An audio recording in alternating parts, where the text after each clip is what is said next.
Picture a historic football stadium on a rainy Monday morning in November. The iron turnstiles are locked shut. The vast concrete concourses are eerily empty. The towering floodlights are powered down, casting long, useless shadows over tens of thousands of vacant plastic seats. To the romantic football fan, this silence is sacred. It is simply the natural, quiet pause between the chaotic triumphs and the bitter tragedies of the weekend. But if you sit in the boardroom as a chief financial officer, or if you are an auditor analyzing the balance sheet for a private equity firm, that silence is not sacred. That silence is deafening. It is the sound of capital bleeding out. For over a century, the football industry operated on a fundamentally flawed, highly inefficient business model. You acquire prime urban real estate in a major European city, you spend hundreds of millions to build a massive, complex concrete structure, and then, astoundingly, you only open the doors for business 25 days a year. For the other 340 days, that colossal building sits dormant. It generates zero yield. It incurs maintenance costs, it incurs property taxes, and it depreciates. In the cold light of financial analysis, a traditional stadium is not an asset. It is a massive, heavy liability. If you want to understand the shifting tectonic plates of global football power, you only need to look at two distinct images. On one side, look at the gleaming, metallic, futuristic facade of the newly renovated Santiago Bernabéu in Madrid, buzzing with corporate events and tourists on a random Tuesday afternoon. On the other side, look at the crumbling roof of Old Trafford, literally leaking a waterfall of rainwater onto the seats of Manchester United fans during a Premier League match. That leak in Manchester isn't just a sign of bad facility maintenance. It is the physical, undeniable manifestation of a dying business model. In the modern era of sports capitalism, a traditional stadium is a financial anchor dragging a club into irrelevance. But a modern, optimized stadium? That is a 365-day cash machine. Today, we are going to strip away the romance of the pitch and look at the cold, hard real estate economics of football. We will examine why the clubs that fail to modernize their concrete will face inevitable insolvency, while the corporate visionaries are building impregnable empires. Welcome to the boardroom. To understand the urgency of this transition, we first have to dismantle the romantic illusion of the traditional match day. 30 years ago, the economics of football were charmingly simplistic. The clubs sold tickets to local fans, they sold a few thousand hot dogs and pints of lager at halftime, and that revenue was entirely sufficient to pay the wages of the players and the manager. The math was elementary. Fill the ground on a Saturday, balance the books on a Monday. Today, that math is fundamentally and irreparably broken. We are operating in a landscape where elite athletes demand payrolls of £300,000 a week. You simply cannot fund a hyperinflated modern wage bill by selling standard admission tickets to local working-class fans for 25 afternoons a year. The revenue ceiling is far too low, and the legacy fans have been priced out to the absolute limit of their disposable income. Clubs realized that to survive this inflationary spiral, they needed to completely overhaul their physical footprint. But doing so requires immense, eye-watering capital expenditure, or CapEx. We are talking about billion-pound construction and regeneration projects. Why would any ownership group take on that magnitude of risk? Because the alternative is financial starvation. When your revenue is strictly capped by the crumbling dimensions of an 80-year-old stadium, you become entirely, desperately dependent on external variables. You become dependent on volatile television broadcasting rights, which are beginning to plateau, and the highly unpredictable, merit-based prize money of the UEFA Champions League. If your team suffers a drop in form and misses out on Champions League qualification, your revenue collapses by £50 million overnight. You are exposed. The smart money in football realized they needed to completely decouple their income from the unpredictable 90 minutes on the pitch. They needed to create a destination that generates relentless, guaranteed cash flow regardless of whether the team wins, loses, draws, or isn't even playing at all. To achieve this decoupling, you cannot just add a fresh coat of paint to the concourse and install a few extra VIP seats. You require bespoke, highly complex, multi-purpose infrastructure. Let's look at the ultimate engineering marvel of the modern era, the Tottenham Hotspur Stadium in North London. When Chairman Daniel Levy commissioned this billion-pound project, the football purists and the media critics mocked the astronomical cost. They accused him of vanity. They completely misunderstood the assignment. Levy wasn't building a football ground, he was building an entertainment citadel. The defining billion-dollar feature of this stadium is not its acoustics or its towering single-tier stand. It is what lies hidden beneath the surface. A pristine ryegrass Premier League football pitch is a fragile, temperamental living organism. You absolutely cannot host a grueling NFL game with 300-pound linemen or a Taylor Swift concert with 60,000 dancing fans on top of that grass without completely destroying the surface and ruining the football product.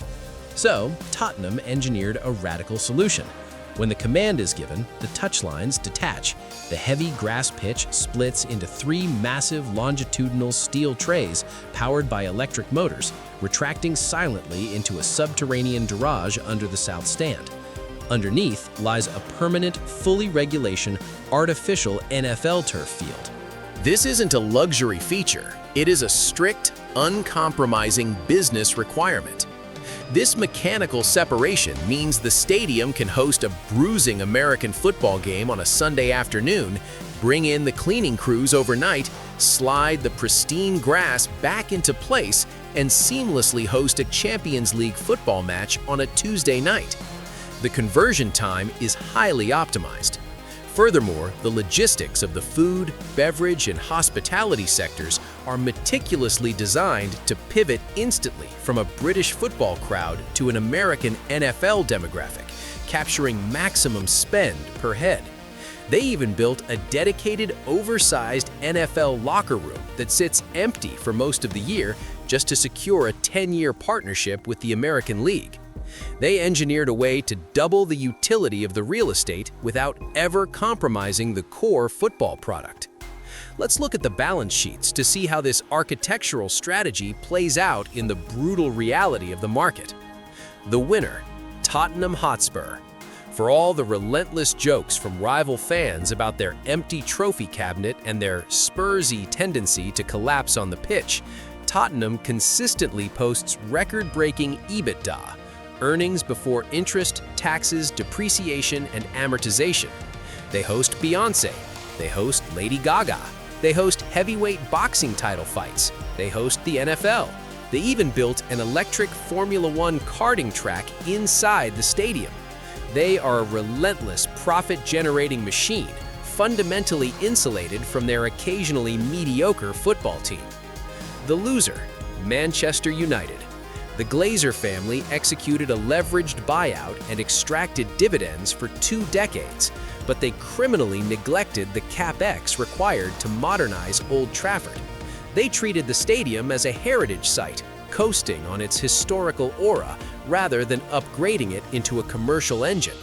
As a result, United's matchday and commercial revenues have been rapidly cannibalized by their modernized rivals. They are now playing desperate catch-up in a macroeconomic environment where the cost of borrowing has skyrocketed. They are trapped in a decaying asset. The future, Real Madrid. Florentino Perez, a construction magnate by trade, understood the assignment better than anyone. The staggering renovation of the Santiago Bernabéu wasn't just about adding a retractable roof to keep the rain off the Galacticos. Madrid built a 30-meter-deep underground greenhouse, a hypogeum. It stores, waters, and irradiates the grass in optimal climatic conditions, while the stadium floor above is utilized for trade shows, international basketball matches, and massive concerts right in the heart of the Spanish capital. But a vital question remains. How do you pay for a €1 billion renovation without bankrupting the club? You do it through sophisticated debt refinancing and long-term bonds. Clubs like Madrid and Spurs didn't just empty their operational bank accounts. They went to Wall Street and institutional investors. They issued 30-year fixed historically low interest rate bonds using the guaranteed future 365-day revenues of the new stadium as rock-solid collateral. They mortgage the future to build a machine that practically guarantees the future. However, this financial masterclass comes with a heavy, deeply cynical, and largely unspoken cost. To make the 365-day asset function efficiently, you have to fundamentally change who is allowed inside the building. Welcome to the gentrification of football. The traditional, loud, working-class legacy fan who buys a pie, a pint, and sings for 90 minutes is, from a purely cold corporate perspective, an incredibly inefficient use of premium space. The entire architecture of the modern stadium is designed around one critical key performance indicator: yield per seat. A standard fan in the upper tier generates a fixed, relatively low yield. They buy their season ticket, they buy a program, and that is the absolute ceiling of their monetization. But a high net worth individual or a corporate client in an executive box, they generate exponential, recurring returns. When you factor in the Michelin-starred catering, the exclusive networking lounges, the sommelier-curated wine lists, and the corporate branding, a single VIP seat can generate the exact same revenue as 10, sometimes 15 standard seats in the lower tier. This is exactly why modern stadiums dedicate vast, sprawling swaths of their middle tiers to premium hospitality margins. The true operational profit isn't in the plastic seats behind the goal. It is in the padded, heated leather armchairs near the halfway line. Furthermore, these structures are labyrinthine traps designed to maximize ancillary revenue. The clubs want you to arrive 3 hours before kickoff to drink at their proprietary microbrewery. They want you to stay 2 hours after the final whistle to eat at their branded high-end restaurants while waiting for the traffic to clear. They want to capture every single pound, euro, or dollar in your wallet before you step back out onto the public street. The football club ceases to be a communal civic asset and completes its transformation into a walled, highly optimized commercial garden. The organic atmosphere of the crowd might suffer terribly, but the shareholders and bondholders certainly do not care. We have officially reached the endgame of sports capitalism. The romantic days of relying on an eccentric billionaire benefactor to generously write a check for a new star striker are fading into history. The strict enforcement of profit and sustainability rules across European football has seen to that.